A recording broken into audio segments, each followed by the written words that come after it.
जी अस्सलाम वालेकुम नाज़रीन, प्रोग्राम में अवान से अवाम तक में खुश आमदीद। मैं हूँ आपके साथ नादिया मिर्ज़ा। नाज़रीन, एक बड़ा फैसला हमारे सामने आया है जब हमने देखा कि आज वफाकी मजहबी उमूर, वफाकी वज़ीर मजहबी उमूर जनाब नूरुल हक क़ादरी साहब और उसके साथ साथ वज़ीर दाखिला, वफाकी वज़ीर दाखिला शेख रशीद साहब आज एक प्रेस कॉन्फ्रेंस कर रहे थे और कल से जो बातें बताई जा रही थी, जो ऐलानात किए जा रहे थे, यानी TLP पर बाकायदा तौर पर पाबंदी का ऐलान। और आज बताया, कल समरी भेजी थी वफाकी काबीना में उसकी मंजूरी के लिए और आज बताया गया कि वफाकी काबीना से उसकी मंजूरी हो गई है और अब उसका नोटिफिकेशन पे काम हो रहा है। उसके बाद वो नोटिफिकेशन सुप्रीम कोर्ट भेजा जाएगा और फिर इलेक्शन कमीशन ऑफ पाकिस्तान भेजा जाएगा ताकि जो जमात को रजिस्टर किया हुआ है एज अ पॉलिटिकल या जो भी आपने उसका इलेक्शन कॉन्टेस्ट करने के लिए उसको डीनोटिफाई करें।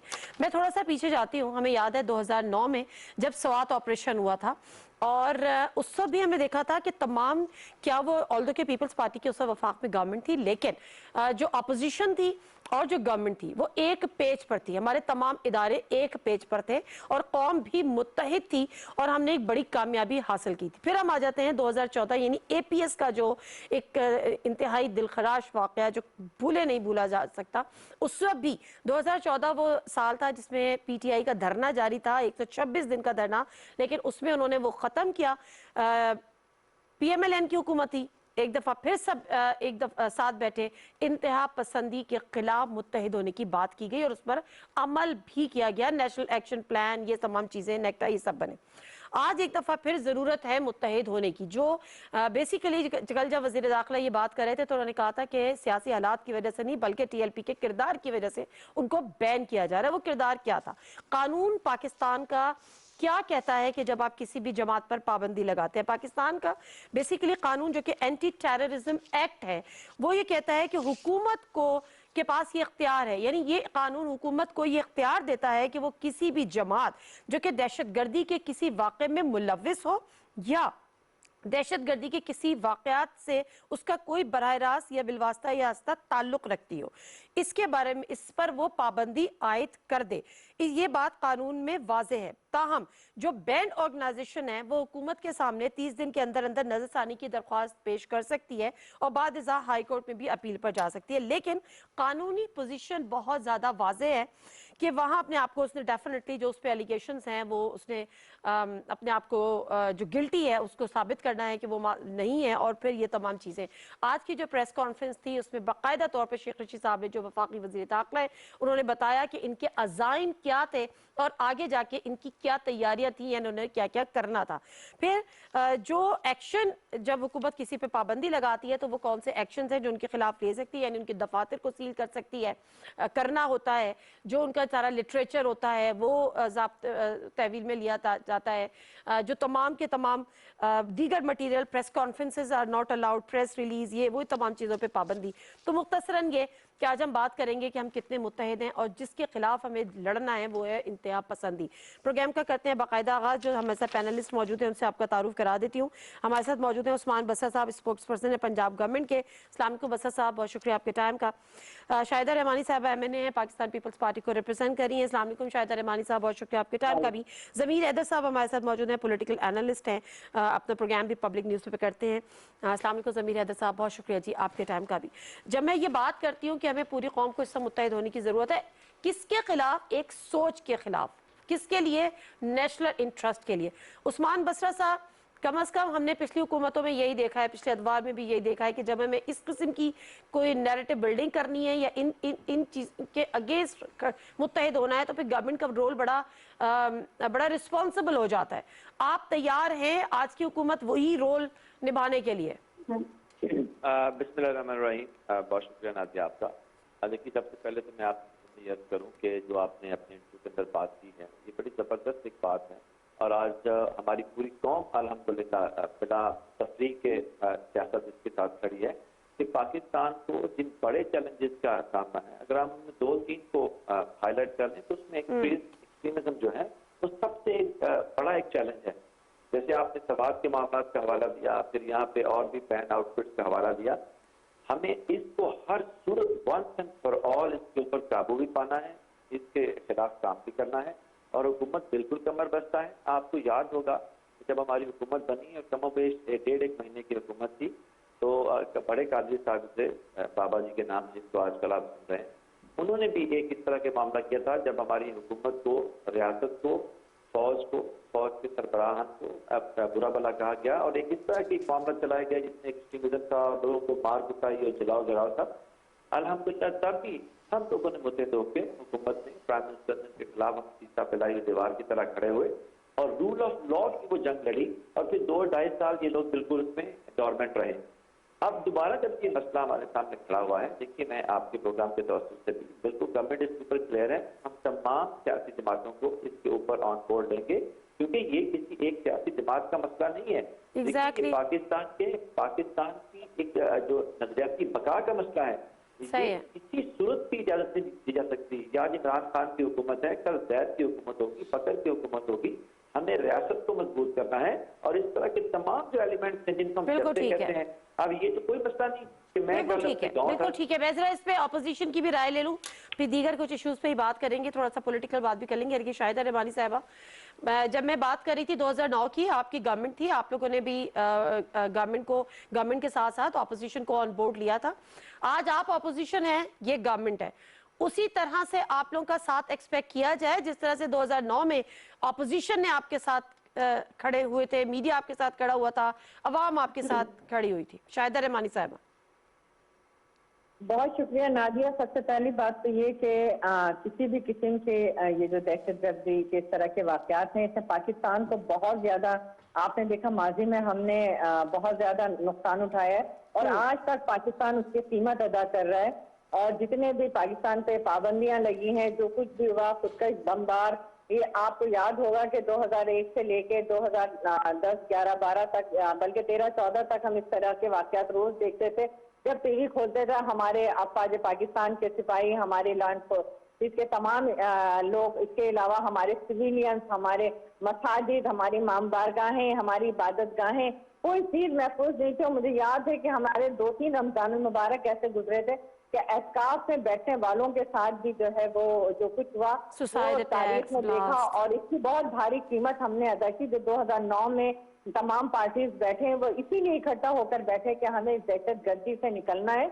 और आपने देखा कि अल्हम्दुलिल्लाह बहुत बड़ी कुर्बानी देने के बाद इसमें शहीद मोहतरमा बेनजीर भुट्टो साहिबा का लहू भी जो है वो भी दहशतगर्दी के खात्मे के लिए उसमें उनका भी लहू शामिल है। और इस तरह हजारों हमारे पाकिस्तानी हैं जिनका लहू इसमें गया। लेकिन अल्हम्दुलिल्लाह पाकिस्तान उससे, जब हम एक हुए और हम उससे निकले, लेकिन आपने देखा कि TLP का क़याम हमारे सामने वजूद अमल में आया और 2018 के अंदर, 17 के अंदर जो कुछ हुआ पूरी कौम ने देखा था और इनको प्रोटेक्शन दी जाती रही। और आज जो है वो एक ऐसा खतरनाक तरीन जो है उनका अमल सामने आया कि पूरी कौम जो है 3 दिन एक अजियत में रही। KPK से लेकर कराची तक की सड़कें जो थी वो जाम थी और चंद मुट्ठी भर शरपसंदों ने इस्लाम के नाम पर जो खून की होली खेली, उसमें हमारे लॉ एनफोर्समेंट के लोग भी। इसीलिए मैं आपसे ये बात कर रही हूँ कि हमें इस वक्त एक कौम बन के सामने आना है। इस वक्त हमें हमारी शनाख्त एक कौम की तौर पे होना चाहिए, न कि पॉलिटिकल पार्टीज। ये मेरा एक अदना सा एक बिल्कुल देखें, इस पे तो कोई दो राय है नहीं। सही है, क्योंकि जब जहाँ मुल्क और कौम की सलामती का मसला होता है, हम बिल्कुल एक हैं, एक कौम है और हमने इस मुल्क की वफादारी के लिए हम सब ने वोट उठाया है। तो लिहाजा इसमें तो कोई दो राय नहीं कि हम जो है इस मसले पे, अगर हुकूमत हमसे राब्ता करती है, बाज़ाब्ता बातचीत करती है, हमसे तजावीज़ लेती है, इस पर पार्लियामेंट का इजलास कल होने जा रहा है, सुना है, तो अगर ऐसा है तो उस पर बाकायदा बहस होनी चाहिए। बहुत अच्छी बात है, बहुत अच्छी बात है। हुकूमत को बड़ा जिम्मेदाराना रवैया अख्तियार करने की जरूरत होगी। अग्रीड, हुकूमत पे बड़ी जिम्मेदारी बिल्कुल। देखें, जहाँ पे आपने कहा ना कि ऑपोजिशन को जो है कम से कम जिस तरह 2009 में पीपल्स पार्टी लेकर चली थी बाकी ऑपोजिशन को, तो अब ये ऑपोजिशन भी साथ चलनी चाहिए हुकूमत के। मैं कन्विंस्ड हूँ कि पीपल्स पार्टी, क्योंकि जिसको पीपल्स पार्टी को मैं नॉर्मली सेंटर लेफ्ट की पार्टी को कहता हूँ और PMLN जो है वो सेंटर राइट है। अब वो थोड़ा सा राइट पे ज्यादा टिल्ट है क्योंकि Maulana Fazal Rahman is totally right wing party. तो मुझे नहीं लगता कि बाकी दो जमातें शायद उस तरह उतना ओपनली इस इकदाम को जो आज जिसका अनाउंस किया गया गवर्नमेंट की तरफ से उसको सपोर्ट करें, लेकिन I am sure people's party, ANP, जो सेंट्रल लेफ्ट या लेफ्ट की पार्टियां हैं जो समझती हैं कि भी तो है ना। बिल्कुल, तो वो समझती हैं कि शायद जो है हमें इस इकदाम को के साथ खड़ा होना चाहिए, यकीनन। लेकिन जो शाहिदा रहमानी बात कर रही हैं वो जरूरी है, हुकूमत को अपने साथ लेकर इनको चलने के लिए तमाम चीजें ओपन खोल कर पार्लियामेंट में बहस के लिए लेके आनी चाहिए, ताकि एक वंस फॉर ऑल जो है ये चीज खत्म हो जाए। अब ये मामला खराब क्यों हुए? देखें, बात यह है कि मेरे बच्चों की और मतलब मेरे पूरे खानदान की जान जो है वो कुर्बान है नामूस रिसालत पर, और इससे कोई मुसलमान जो है जिसने कलमा पढ़ा है वो डिनाई नहीं कर सकता। मेरी जान हाजिर है और मैं जान लेने के लिए भी तैयार हूं, लेकिन किसकी? बाकायदा उस काफिर की जो नामूस रिसालत के हवाले से या ब्लास्फेमी के हवाले से मुर्तकब होगा, उसकी जान लेने के लिए। लेकिन माजरत से मैं अपने किसी पुलिस भाई की जान नहीं लूंगा। उसको मतलब बाकायदा बारिश दाढ़ी वाला है और उसके ऊपर डंडे पत्थर नहीं बरसाऊंगा।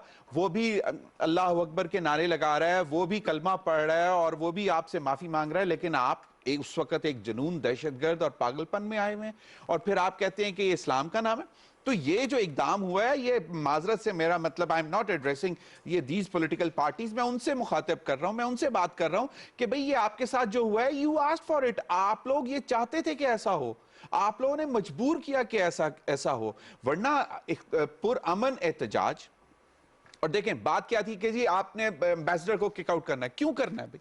ये एक डिप्लोमेटिक नॉर्म्स होती हैं, हुकूमतें डिप्लोमेसी करती हैं। बाकी इस्लामी ममालिक ने क्या किया? उन्होंने क्या इस तरह के इल्जाम उठाए थे? उन्होंने कोई इतने एक्सट्रीम मेजर्स लिए थे? नहीं लिए ना। ठीक है। बात यह है कि जब रियासतें एक दूसरे के साथ मामला चला रहे होते हैं तो वहां पे आप उनको किसी तरह मजबूर करते हैं।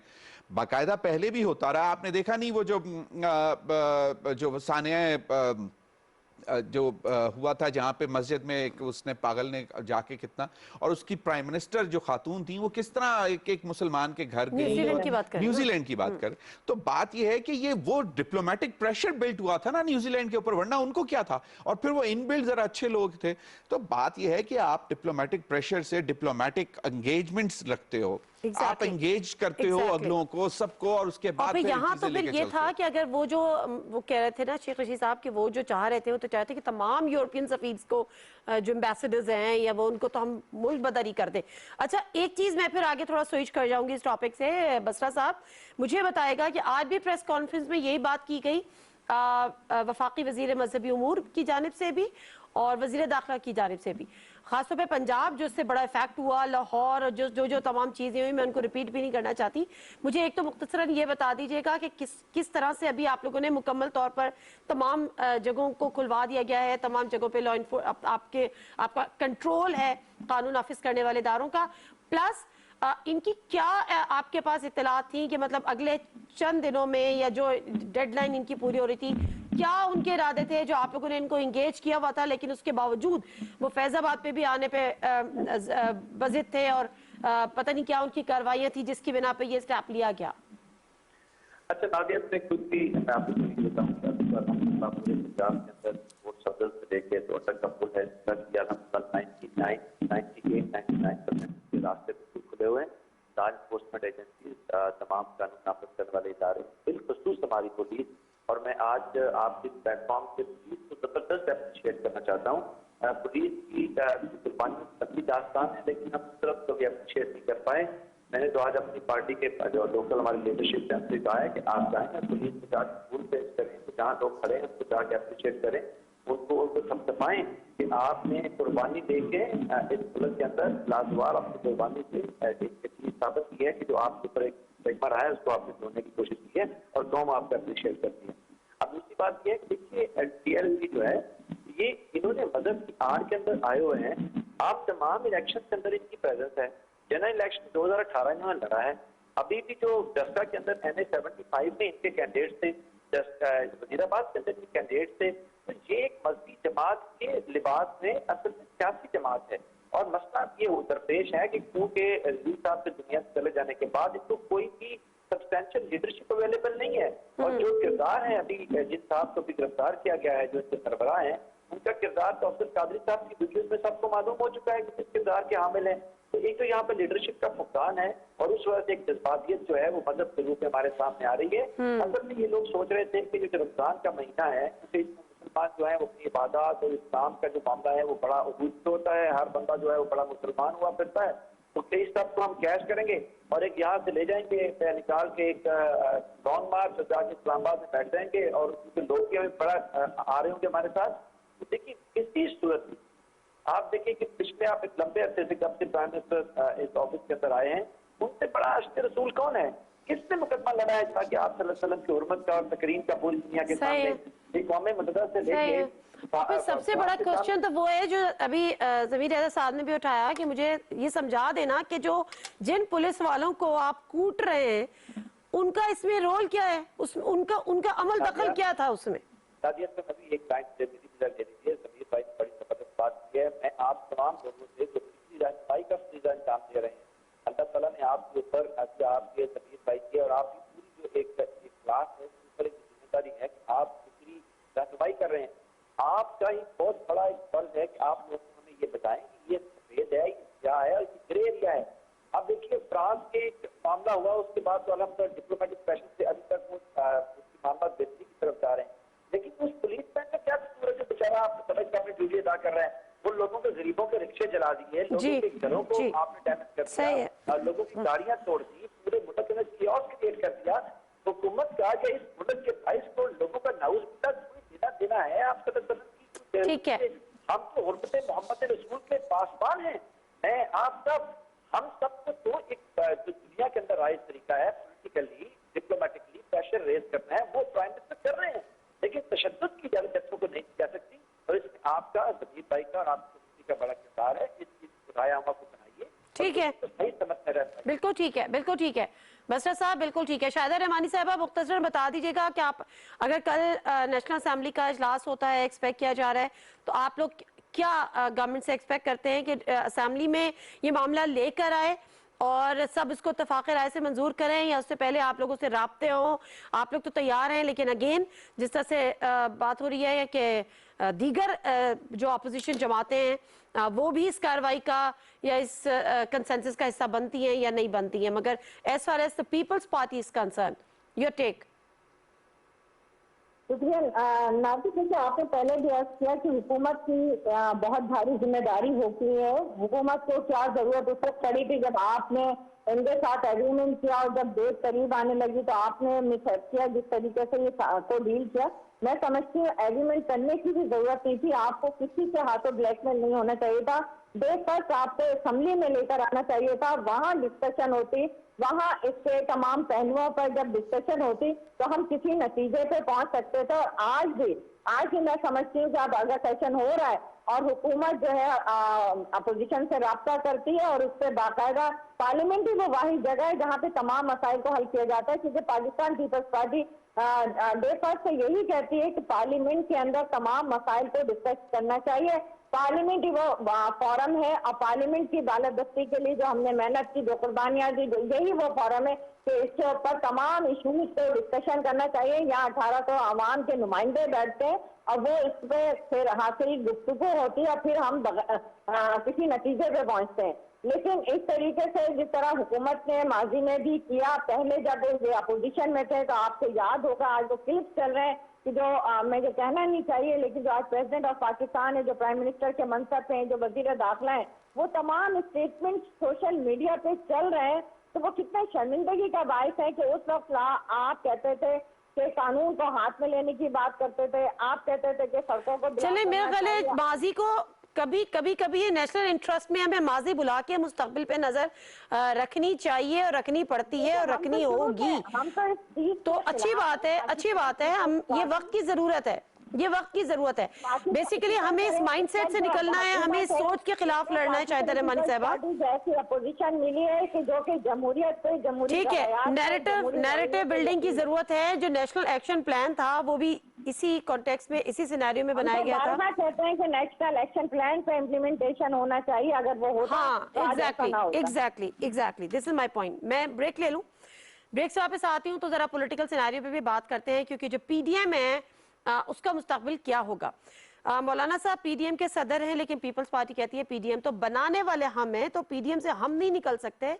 अब ये पीडीएम जद्दोजहद जारी रखेगी और रखेगी तो फिर किस तरह से होगा, उसकी शक्ल क्या होगी, शेप क्या होगी।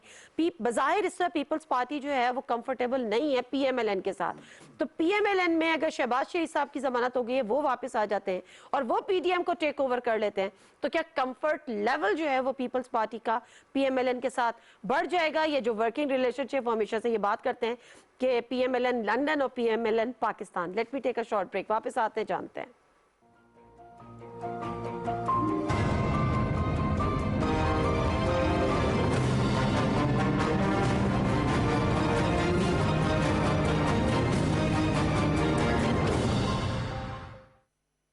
सिर्फ रॉयल फैंस दे अपने कस्टमर्स को life time guarantee. Royal fans, साथ जिंदगी भर का।